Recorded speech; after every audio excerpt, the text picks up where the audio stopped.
de que nos gane el tiempo, va a ser muy interesante cómo se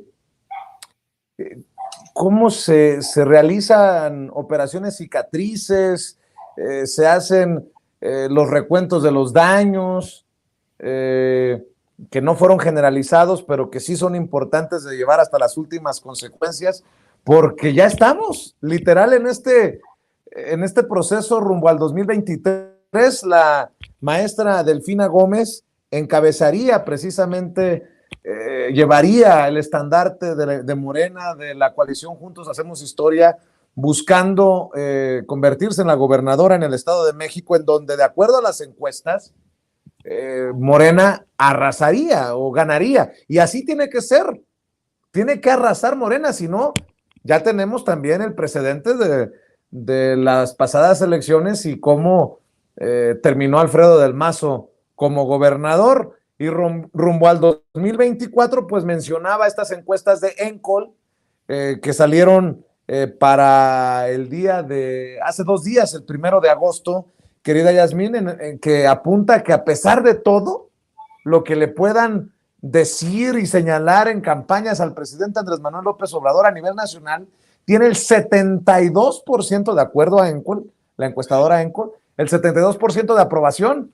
El factor López Obrador seguirá siendo muy importante para la unidad del movimiento. Y bueno, pues ahí lo dejo para escuchar tus opiniones también, querida Yasmín. No, pues es que como bien dices, a pesar de todo, y es que por más que intentan socavar su imagen, pues ahí está el resultado, es decir, es que ellos siguen platicando nada más entre ellos. La percepción esta que intentan plasmar en sus narrativas es de unos cuantos. Cuando uno platica con la gente, cuando uno está con iguales, resulta que no es esa. Muestra de ello es el proceso del partido Morena. No habría esa cantidad de gente que quiere entrar a este partido si no hubiera toda una entereza de ese liderazgo, si no hubiera toda esa aceptación, no solamente de López Obrador, sino del proyecto que él representa, que ahí es donde yo creo que ahí está el matiz. Justamente aquí en este movimiento, hace rato Rafael hablaba como nos remontaba en la historia, ¿no? Pero en una historia mucho más cercana, el propio Movimiento de Regeneración Nacional en el 2017 firmó un acuerdo político de unidad, donde precisamente decía, la idea es transformar este país y aquí cabemos todas y todos. Y esa idea se puede concretar porque hay un liderazgo, hay un proyecto que, pues, que está muy bien aceptado por la ciudadanía. Ahí está, pues, ese es el verdadero pulso y no la opinión de unos cuantos, ¿no? Digo, acá aquí el reto va a ser, y digo, qué mejor que lo podamos estar platicando ahorita desde el espacio que tenemos en conjunto desde el instituto con ustedes, qué bueno que lo podemos platicar aquí con Rafael, porque precisamente el abrir las puertas de esta manera, lo que estamos aceptando es a millones de personas, pero lo que tenemos que erradicar son las prácticas, esas viejas prácticas, y eso solamente se va a poder erradicar a partir de la formación política, lo que podamos poner desde el énfasis de la ética, de cómo hacemos política, es decir, bienvenidos y bienvenidas a Morena, pero con estas formas de hacer política, es decir, las nuevas formas, las prácticas, las distintas prácticas de hacer política, eso es lo que nos va a distinguir. Por eso aquí no tenemos problema con aceptar a quien quiera entrarle. La cosa es cómo vamos a hacer política. Y a mí me parece que es un ejercicio que nos puede demostrar esto, ¿no? O sea, tanto la aceptación en la ciudadanía como la aceptación del propio partido, ¿no?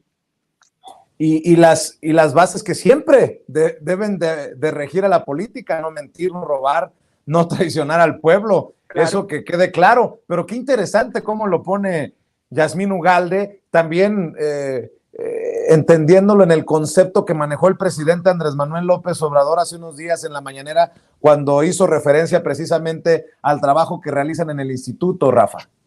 Sí, no, la verdad yo estoy muy agradecido con con esa mención, y yo sí te quiero decir que no es, obviamente la mención yo la entiendo como un reconocimiento a todo el equipo, a Yasmín, a Juan Carlos Paisani, a Alfonso Rodríguez, que es un equipo pequeño, pero es un equipo muy luchón y es un equipo, yo creo que es muy sólido y la verdad es un equipo que sí está haciendo un esfuerzo importante por sacar adelante el trabajo. Y efectivamente, si es un problema, si estamos ante un problema de usos y costumbres políticos, al hablar de fraudes y de antidemocracia y todas esas cuestiones, pues obviamente una de las pocas formas, de los pocos mecanismos que tenemos para erradicar esos usos y costumbres es pues la formación, ¿no? Es decir, esas cosas solo se quitan con formación, haciendo conciencia, con autoanálisis, revisando, bueno, ¿qué pasó aquí? ¿Cómo es posible que esto se haya manejado así, tal? Y obviamente que esto pasa también por un análisis de cómo se están, de cuáles son las cosas que han echado a perder los procesos de transformación en el país. Yo estoy convencido que una de las cosas que han echado a perder los procesos de transformación de este país es que no hubo tiempo para reflexionar lo suficiente sobre lo que estaba ocurriendo. Por ejemplo, aquí está ocurriendo una cosa que es muy delicada. Muchos compañeros han confundido sus proyectos personales con los proyectos de la nación. Y eso, perdón, pero no está bien. Y pasa muchísimo, ocurre muchísimo. Ocurre sobre todo en los grupos del poder, en los círculos del poder. Maurice Druon en Los Reyes Malditos contaba que en algún momento dado los altos funcionarios del rey se confundían con el cargo y se confundían con la nación. Entonces, cuando alguien los atacaba a ellos, lo veían como un ataque a la nación. Lo mismo ocurre con dirigentes sindicales. De repente te encuentras con dirigentes sindicales que cuando se les hace una crítica piensan que están criticando a toda la clase obrera, y no, los están criticando a ellos, ¿no? Entonces, cuesta de repente muchísimo trabajo a ciertos niveles, ¿no? Deslindar los proyectos personales de los proyectos de la nación, de lo que le conviene a la persona y de lo que le conviene al país. Y eso, por supuesto, implica un trabajo de introspección muy serio. Y esto, por supuesto, que ha echado a perder varios procesos revolucionarios. Yo te recuerdo que aquí en México, varios procesos de transformación se perdieron porque la gente priorizó proyectos personalistas. Es decir, después de que Porfirio Díaz, perdón, se me fue un lapsus, luego hablamos de eso. Cuando Porfirio Díaz, después de que Porfirio Díaz bueno. derroca a Lerdo, por eso fue el lapsus, iba a hablarte de Lerdo, se me cruzó entre Porfirio y Lerdo. Porfirio derroca a Lerdo, se abren el partido, digamos, antilerdista se fractura en facciones personalistas y lo mismo ocurre después de la Revolución Mexicana. Todo eso se divide en fracciones regionales, fracciones personalistas y no hay, si cuesta mucho trabajo llegar a un entendimiento de la colectividad. Y eso es, fíjate, lo que sí se está logrando con este proceso que se está impulsando actualmente al interior de Morena. Es decir, de lo que se trata es justamente de abrir un consejo, de abrir un gran debate, de discutir principios, programas, tal, y de centrar todo esto justamente en principios y enfocarlo en lo que es pues, el proyecto que beneficia a la nación. Ese es el gran proyecto. Ahora bien, tú hablaste del tema del escenario político coyuntural, hablaste del tema del Estado de México. Fíjate, el Estado de México es obviamente una batalla decisiva contra el viejo régimen, porque al PRI, como bien sabemos, ya solo le quedan 2 gubernaturas o 3, creo que son 2, ¿no? Sobre todo, y este año se van a poner en cuestión Coahuila y el Estado de México. El Estado de México es la entidad más grande de toda la República en términos de votantes. Es el estado con más votantes de toda la República. Y obviamente tiene un potencial económico inmenso. El PRI, si conserva el Estado de México, puede sobrevivir. Pero si no lo conserva, no veo cómo. Es decir, no puede sobrevivir solo a partir de Coahuila, porque estas cosas se acostumbraban a hacer. Es decir, estos partidos utilizaban todo el erario, utilizaban toda la maquinaria del Estado para apoyar al partido. En una lógica ya no de maquinaria de defensa de grupos de interés, ¿no? Y en el Estado de México nunca el PRI ha soltado la gobernatura.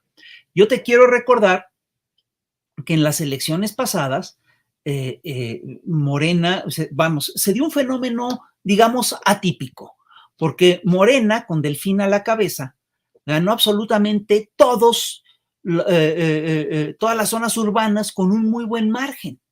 Y el PRI terminó ganando la elección simplemente porque en las zonas rurales resulta que había habido una votación absolutamente atípica. Había zonas en las que había votado el 110% del padrón y todo parejito a favor del PRI, casilla zapato. Entonces, vimos claramente que en el Estado de México se hizo un fraude electoral muy, muy sofisticado con la maquinaria del aparato estatal y con el apoyo del aparato priista nacional, ¿no? Entonces, yo estoy convencido de que Morena tiene todo para ganar en el Estado de México en estas próximas elecciones, pero también estoy convencido de que el PRI se está jugando su último aliento, de que el PRI se está jugando lo que le queda de vida y que además cuenta con estructura, cuenta con dinero y cuenta con una cantidad de mañas absolutamente infinitas. Entonces, sí va a ser una batalla democrática realmente muy, muy importante. Y hay una última cosa que quisiera señalarte, mira, además de que hemos tenido una cultura perenne del fraude electoral, esta cultura se agravó en la era neoliberal, porque en la era neoliberal todo se puso en venta, todo se manejó a nivel de mercado, todo se convirtió en un factor de mercado, todo se podía comprar y vender, por supuesto, el agua, las eólicas, las costas, el subsuelo y por supuesto el voto, ¿no? Entonces, una de las cosas que estamos viendo actualmente en todo este proceso es cómo estamos desmontando no solamente las viejas prácticas priistas, sino también las prácticas electorales neoliberales, unas prácticas que estaban totalmente regidas por el dinero, unas prácticas en las cuales solo el dinero mandaba. Y obviamente la política era visto como un negocio y el señor que participaba en política, que aspiraba a tener un cargo, básicamente lo veía como una inversión que buscaba resarcir en cuanto llegaba a su puesto. Entonces, esas cosas obviamente se encarecen, es decir, se vuelven incosteables o se vuelven poco rentables cuando el proceso se masifica. Y esto es una de las cosas que vimos en este fin de semana pasado. Lo que vimos es que, yo estoy convencido de que la afluencia masiva a la afiliación y a estas votaciones complica totalmente y hace totalmente inviable que se siga viendo la política como un negocio redituable. Y esto es bien importante, esto es parte de lo que se está cambiando en la nación. Antes de que te vayas y antes de cerrar con el comentario